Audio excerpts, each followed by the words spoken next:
Welcome back to Triple J. That was Define Love.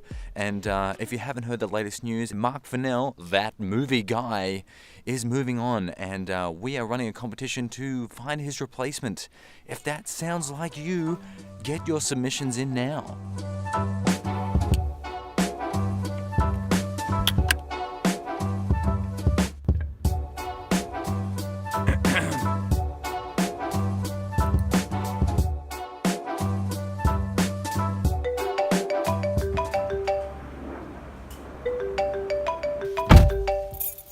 What's happening, baby?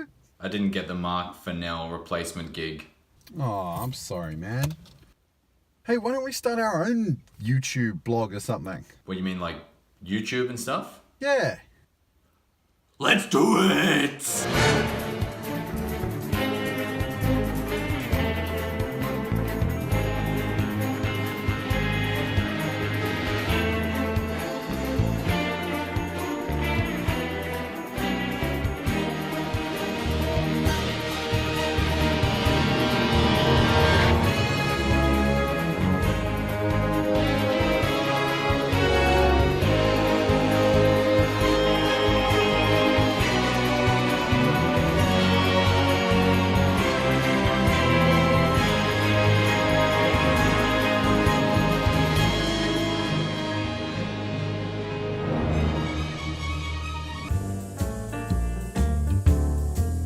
Welcome, everyone.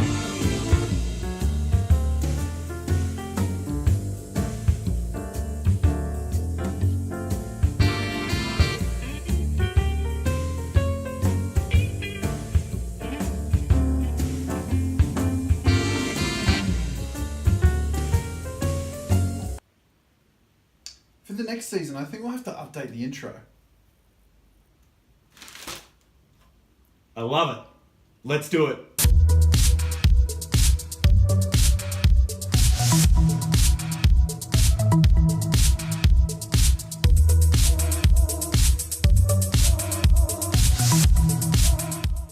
Well, we're back, everyone. Another season of Roll It with Tom and Blake, and we have a special first episode for you for this season. Tom, what are we doing? We're going to be covering all the films that are nominated for Best Picture in this year's Academy Awards. So we've got a lot to get through. We're going to try and get through 5 in this session, and then we're going to follow it up with a quick episode after that to finish it all up. We're going to go with The Shape of Water first. Tom, what can you tell us about this film? Oh, no, I think you should go first, Blake. I really do. So it puts a new spin on Under the Sea, so to speak. I thought it was a great film. I really enjoyed it. It had elements of Emily and a little bit, Pan's Labyrinth, obviously. So Guillermo del Toro is the director. He basically has created this fantasy fairy tale, if you were, around the 60s, and a secret project around a lady by the name of... What's her name in the film? I don't remember. So Sally Hawkins is a cleaner in this top secret facility, and she stumbles across this project in an area that she shouldn't be in, and Michael Shannon and her have a bit of an altercation in regards to the secrecy of the project, and what kind of eventuates is some pretty interesting love story that is unlike no other. What I liked about it was that it basically has the message that love knows no bounds. So it doesn't matter who or what you are, love can be felt by another living being, which I found quite nice. What I didn't like about it, it was a bit self-involved. I think Guillermo del Toro, he really thinks he's quite good at what he does, and I think he is quite good at what he does, but it's just got that air of it's got an air of ego to it, which I don't really like that much. Look, The Shape of Water is one of those movies that everyone seems to be loving to death, and it just didn't do it for me on almost any level. I thought it was boring. I didn't engage in the story at all. I didn't like the fact that it was a very dark film and it was also a fairy tale, and it just didn't know what it wanted to be. And yeah. I mean, and everyone, like, the performances are great, but it didn't shock me in any way. Michael Shannon shows up and does his, well, this candy, it's cheap, but I love it. Yeah, for the boy, want to know where it is. And he does exactly what you'd expect Michael Shannon to do. Yeah, he does. But look, it's an incredibly pretty picture to look at. It's stunning. It's a work of art. But I didn't like it. The one thing I did take away from it is, look, if you want to seduce a creature, use an egg. And if you use the egg, the creature might want to you. Basically. The creature from the Black Lagoon might want to have sex with you if you give him an egg. I was going to dance around it, but yeah, fair enough. Yeah. What are you going to give it, Tom? How many eggs out of 10? I'm going to give it eggs. Look, I feel like I'm really panning Labyrinth this movie. I'm just going to give it a 5. That's good enough for me. Cold-blooded. And what do you give it out of 10, Blake? Out of 10, probably a 7. Okay, a 7. Okay, our next film on the block here is Call Me by Your Name, Blake. You can call me by mine if you like. Tom. Yeah, thank you. What did you think about it, Blake? I haven't seen it yet. Hello, he hasn't seen it. Very good, Blake. Very good. So he doesn't have anything to say about it. Well, you might have something to say about it. Do you want to mention anything about the film you haven't seen? It looks good. I'll watch it. So what's this film about? It's about an American man that goes over to Italy and spends time with a professor, spending time with their family, and it's a love story between this American man and an American teenager who's 17, and it's kind of just like a sort of a hidden relationship that they're having in the 80s. You really can't add anything, can you? Because you haven't seen it. The directing was nice. In essence, it's a very European film. I mean, obviously, it's set in Italy. A lot of the takes are very long. We have sort of moments where, like, they might be riding a bike, and you see them trail out into the distance and around, and it's sort of lingering on these shots for a while. And that's obviously a very European way of filmmaking. It's beautifully shot. I mean, the scenery is magnificent. You want to go there and spend time with these guys. As a film, it was a little bit lacking. It was a little bit long. It did have a really nice emotional heart to it. Newcomer Timothée Chalamet is fantastic. He's also in Lady Bird as well, so he's a hot up-and-comer. Armie Hammer, never been better. And there's one really magnificent monologue in there that's worth the price of the ticket alone from Michael Stuhlbarg. He's talking to his son sort of about the relationship that he has with Armie Hammer, and it's fantastic. Like, it doesn't get any better than that. It's a really, really great scene. And, it's a shame that he didn't get nominated off the strength of that scene alone. But I don't want to spoil it too much for you, but you'll know when it happens. And I guarantee you'll never look at one of these again after you see the movie. Blake hasn't seen it, so he doesn't know what this means. But if anyone at home has seen this, I mean, oh boy. Things get pretty wild. So what are you going to give it, Blake? I'm going to give it a... I haven't seen it, is what he's going to give it. I haven't seen it. What am I going to give it? I'm probably going to give it a 7. I liked it. I liked it. Okay, fandom thread. Tom?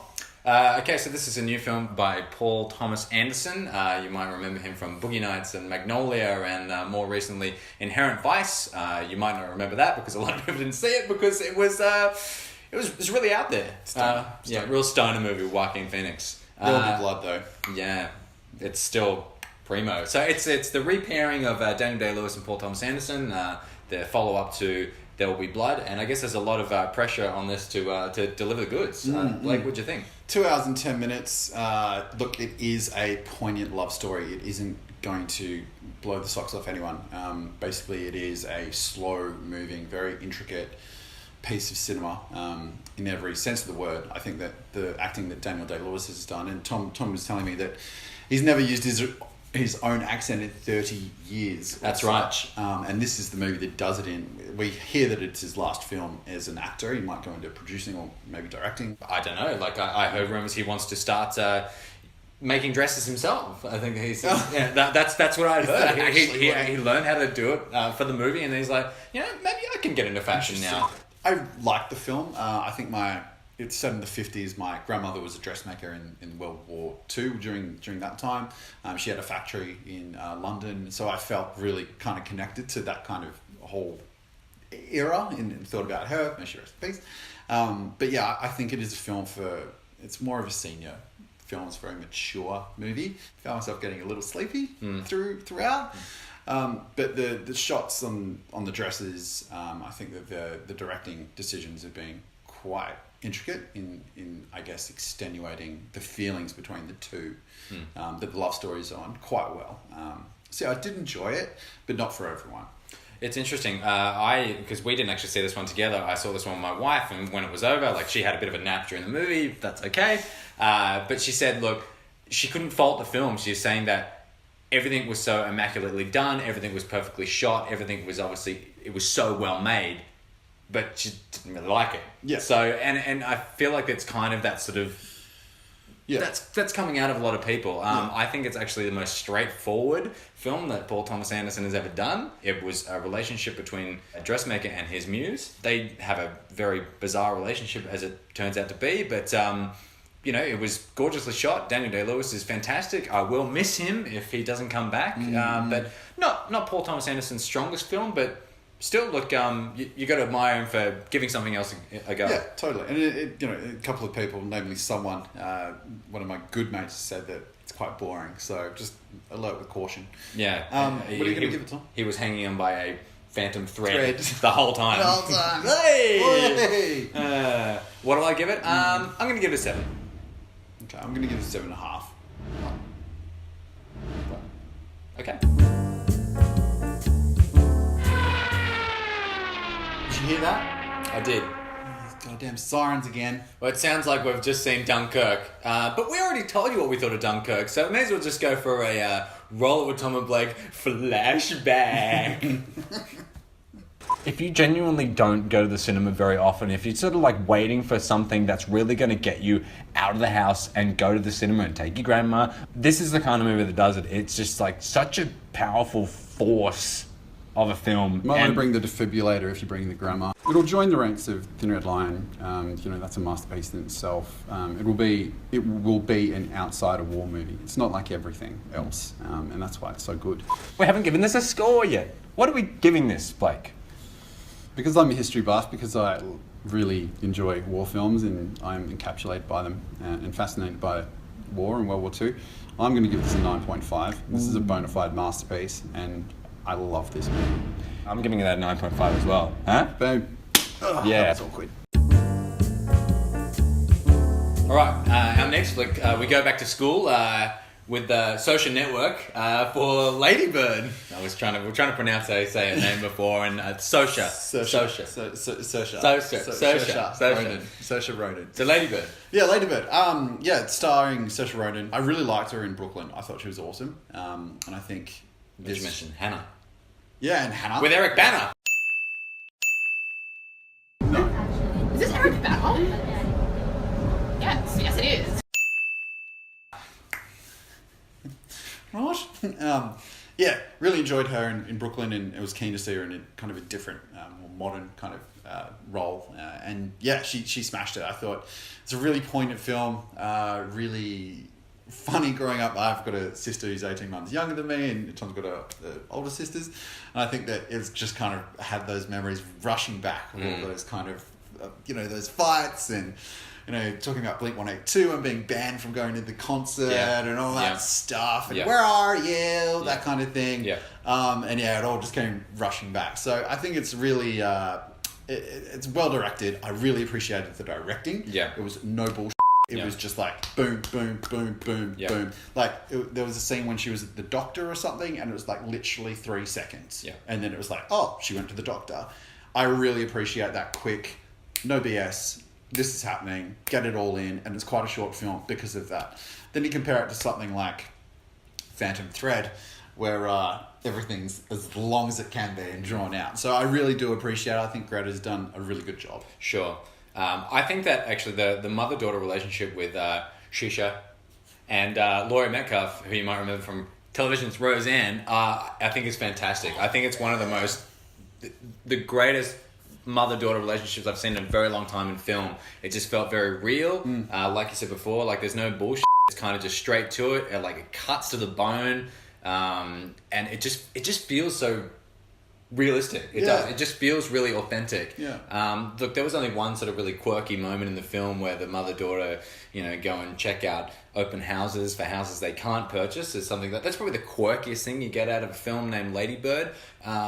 In all honesty, I was a little upset I didn't see more lady birds in the movie. I was waiting. I thought maybe at one point I might crawl across her pink, plaster she had on her arm. There was one quirky bit. There was the bit where she was running for school president or something, and she had cut off her head and put it on a bird. Oh, and then the nun's like, "What is this?" Yeah. And she's like, "Oh, it's just True. my thing." They're like, "Oh, it's a bit distressing." True. No, look, it was a fantastic film.